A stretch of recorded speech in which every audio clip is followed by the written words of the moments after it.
রাসূল সাল্লাল্লাহু আলাইহি সাল্লামের বহু হাদিসে ভবিষ্যতের যুদ্ধ, ফিতনা ও বিজয়ের কথা বলা হয়েছে। মুসলিম উম্মাহ যখন দুর্বল হবে, তখনও একদল ঈমানদার মুজাহিদ আল্লাহর পথে লড়াই করবে এবং বিজয় লাভ করবে। হাদিসে এসেছে, আমার উম্মতের একটি দল সর্বদা সত্যের উপর প্রতিষ্ঠিত থাকবে।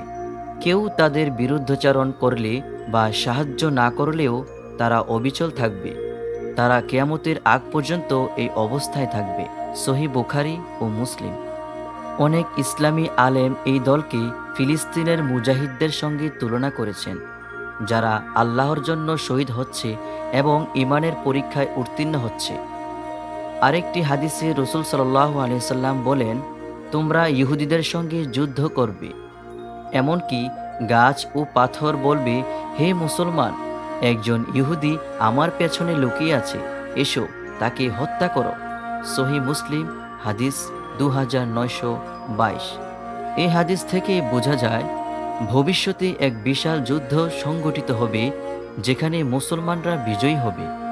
সুতরাং এই যুদ্ধ শুধু রাজনৈতিক না, বরং ঈমান, ধৈর্য ও তাকওয়ার পরীক্ষাও। এবং মুসলমানদের জন্য এটা হতে পারে এটি সুসংবাদ, কারণ এই পরীক্ষার শেষে রয়েছে বিজয় ও প্রতিদান। ইসরায়েল ফিলিস্তিন যুদ্ধের ধ্বংসের মধ্যেও লুকিয়ে আছে মুসলমানদের জন্য একটি আশার আলো। রাসূল সাল্লাল্লাহু আলাইহি সাল্লামের ভবিষ্যৎবাণী আমাদের ঈমান দৃঢ় করে এবং প্রতিটি মুসলমানকে এক করে দেয়। আসুন আমরা এই যুদ্ধকে ঈমানের চোখে দেখি এবং মুসলিম ভাইদের পাশে দাঁড়াই।